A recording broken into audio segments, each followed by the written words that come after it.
Okay, hello, guys. Let me start this off by saying a little disclaimer and explanation. Political messages. Sometimes they come through not because you're meant to take sides, but because politics is one of the clearest mirrors of the collective energy. So when I'm saying things are shifting behind the scenes, things are being exposed, karma's coming in, I think that I get messages about political things just so you can see that things are changing and shifting and karma's coming in on the grand scale.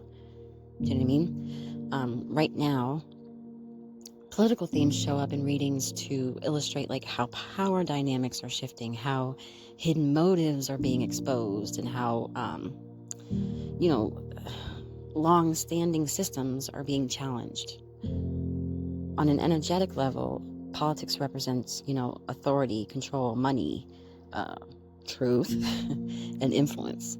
So when those structures start cracking, the messages get loud. So it's easier for me to say, look at what's happening in politics, or look at what's happening in Hollywood or pop culture or whatever. So you can see that it's not just shifting on your own personal level, it's shifting everywhere. This isn't about propaganda, it's about pattern recognition. What we're seeing play out publicly is karma on a large scale. What was built on manipulation is being revealed. What relied on our illusions is losing power. What was suppressed is pushing to the surface. The reason these messages come through now is because the collective is being forced to confront truth. Not comfortably, but honestly. Exposure always feels chaotic before it feels clean. Do you know what I mean? It's always darkest before the dawn. Things like that. If political imagery or themes come up in a Sunday service or in a collective read, it's usually pointing to things like, where control is being realigned, renegotiated, where truth is no longer going to be hidden, where old narratives are collapsing, where, like I said, karma's coming in. Personal karma, collective karma, and the collective karma is mirroring your personal karma. So it's that. What's happening out there, quote unquote, is kind of reflecting what's happening within. The same energy asking systems to reform is asking people, individuals, to do the same thing. I don't deliver political opinions, although, yes, admittedly, I have them. But my opinions come from what I channel. But I'm not trying to force your opinion. I just translate the messages that come through, the themes. So if politics shows up, it's because the collective is processing power, truth, and accountability in real time, just like we keep saying is happening in our own personal lives. Does that make sense? I hope. Okay, let me just give you some stuff that came through. I'm not sure what this is, but there's something about AI generated. How do I say this? Sorry, this is getting political, but it's just what's coming through. So there's something about the person in the Oval Office, and they present things that are AI generated, say he does a press conference or some kind of speech or something. It's like they present it as live, but it's like pre-recorded and they touch it up somehow. It's like AI generated. They're very much showing it like he has become a puppet. People know he's unwell. People know he's unmanageable. He's going to go off topic and yada yada. And there's something about that, like pre-recording things and AI generating it and then presenting it as if it's live, but it's not. I don't know. There's a lot of stuff going on behind the scenes because, certain people have used him to gain leverage, and he's uncontrollable as he gets more unhealthy and more unwell mentally.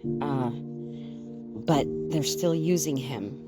They're a while back I got something about like giving him medication to make him kind of more contained. they just show like people are propping him up. They're propping him up and they're doing things like, even though he kind of still obviously looks unstable, this is nowhere near how unstable he actually is. Like, they're presenting him better than he actually is. There's something about that. Pre-recording things, AI generating it to look better, and then presenting it like it's live TV, but it's not. I don't know.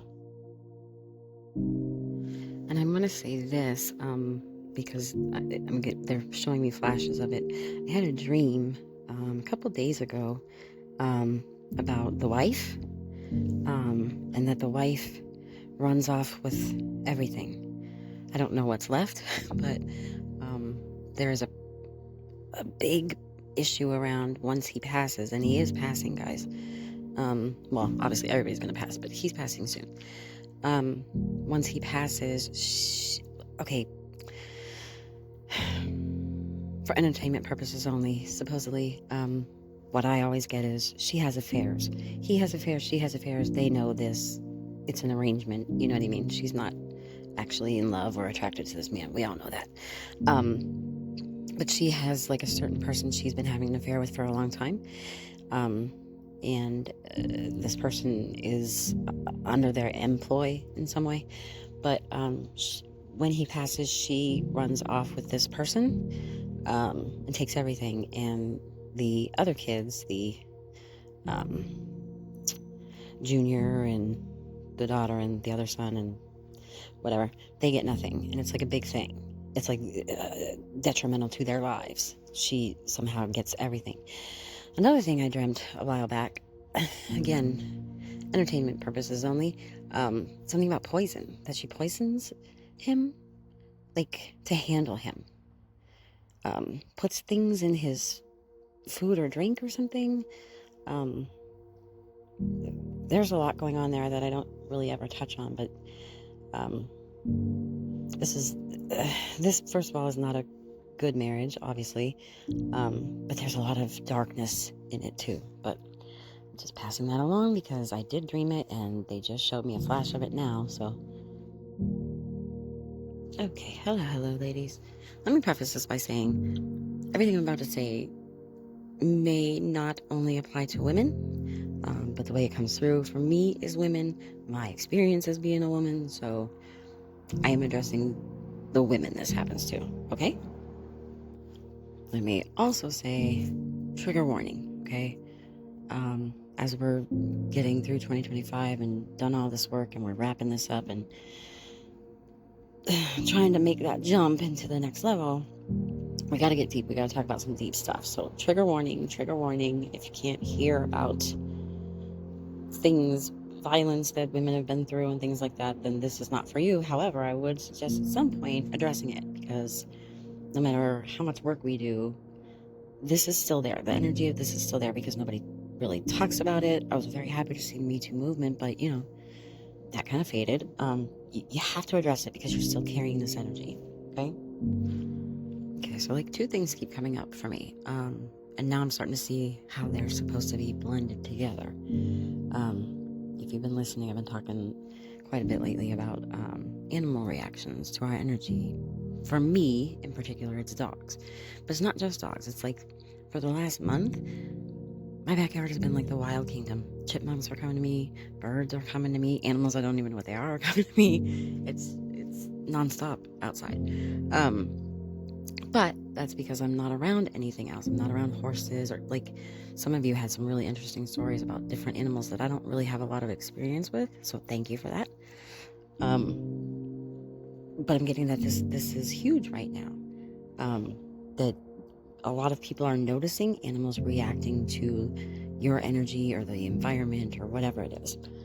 So if you're a woman who's highly empathic and intuitive, emotionally perceptive, and you've kind of always felt deeply connected to animals, then this applies to you. I'm getting that there's a reason why animals respond to you the way that they do. And there's a reason why this work is surfacing now. I'm just going to speak about dogs because that's my experience. Dogs don't misbehave for no reason. They respond to energy, to safety, to nervous systems of the people around them, power dynamics in the environment. They track who feels grounded, who feels safe, who feels predictable, right? And empathic women tend to have an unusual bond with them because our nervous systems, they're like highly attuned to the environment, whether you're in the place where you recognize that yet or not. But I think most of you are. But here's the part that no one's talking about. A lot of empathic women learn very early to suppress their instincts, to suppress their boundaries, their voice, not because something's wrong with them, but because the world has trained them to. Now, here's the trigger warning. Most women have been through sexual assault or sexual harassment, sexual discrimination, misogyny, then family conditioning, societal brainwashing, all those things. All of it teaches the same message at the nervous system level. It teaches you that your safety is negotiable, your instincts are inconvenient, and your boundaries create problems. And animals can feel that.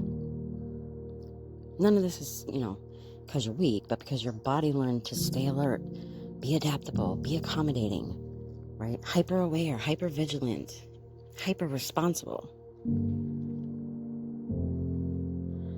Now, dogs with trauma, a lot of times they feel safest around empathic women because we speak the language of survival energy, right? We learned it early. But here's the issue. The same pattern that helps a dog feel safe can quietly sabotage a woman's dating life, self-worth, ability to receive. You start choosing people who need you instead of people who meet you. You override your gut. You tolerate subtle violations. Oh, that's just boys will be boys and all that crap. You confuse intensity with connection. Not because you don't know better, but because your nervous system was trained to normalize imbalance. And that training didn't come from one moment. It came from layers. From being told to smile more. From being told not to make a scene. From being sexualized too young. Being ignored when you spoke up. From being praised for being easy to get along with, or understanding, or strong. This is the patriarchy, right? That conditioning. Not just in a political way, in a biological one. Like it lives in your body. And right now the energy is shifting toward clearing that. Just a few things to put it into perspective. In the US, 1 in 16 women reported to have been forced into their first sexual experience.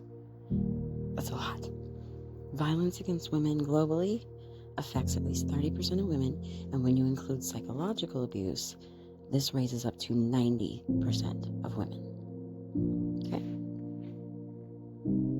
Okay, listen to this. I am quoting an article by O Positive Health. Listen to this. Largely due to the over-sexualization of women and impossible body image standards in the media, perpetuated by a male-serving agenda, 15% of women will suffer from an eating disorder by their 40s or 50s, though only 27% receive any treatment for it.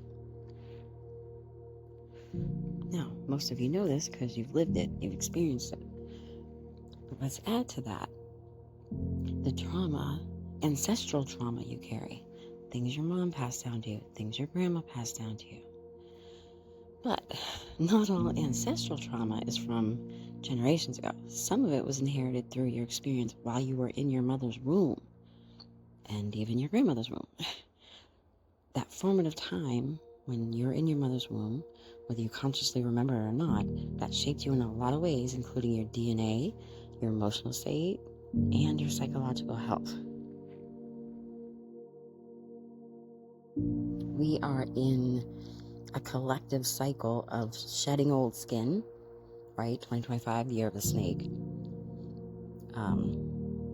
In an energy of like reclaiming our intuition and instincts, of recalibrating safety from the inside out. That's why there's a lot of work we can do now that we haven't really been able to do before, because this is a different energy. So animals feel it first, empaths feel it second, and that's why so many women are suddenly noticing changes in how animals respond to them, why animals are following you or guarding you or relaxing around you. They're responding to your system waking up. And that's also why old trauma energy is surfacing, not to re-traumatize you, but to leave. This is not the time to try to bypass it or push it back down. This is the time to resolve it. Because when this energy clears, something really powerful happens. Your body stops scanning for danger, and whether you recognize it or not, this is pretty much how you lived your life. You're constantly scanning, looking for danger. Your intuition starts getting sharper, not louder, but sharper, and your boundaries feel natural, not aggressive. And so as you're clearing this, animals will relax around you because you're regulated, not because you're accommodating, And honestly, other people, i.e. men, will respond differently. Opportunities respond differently. Your life will respond differently. This isn't about fixing yourself. This is about restoring what was interrupted by all those crappy experiences. This is about the ability to feel safe in your body, the ability to trust your instincts, to choose what you want rather than choosing out of fear. Does that make sense? The energy right now supports really deep nervous system resets, right? Reclaiming consent, reclaiming your voice, anchoring in safety. This isn't surface level work, and it's not something you do casually. It's layered. It's years worth of programming that we have to get out of, and it changes how you move through the world, right? Because most of us are in survival mode and making choices out of fear instead of making choices that get us towards where we want to go.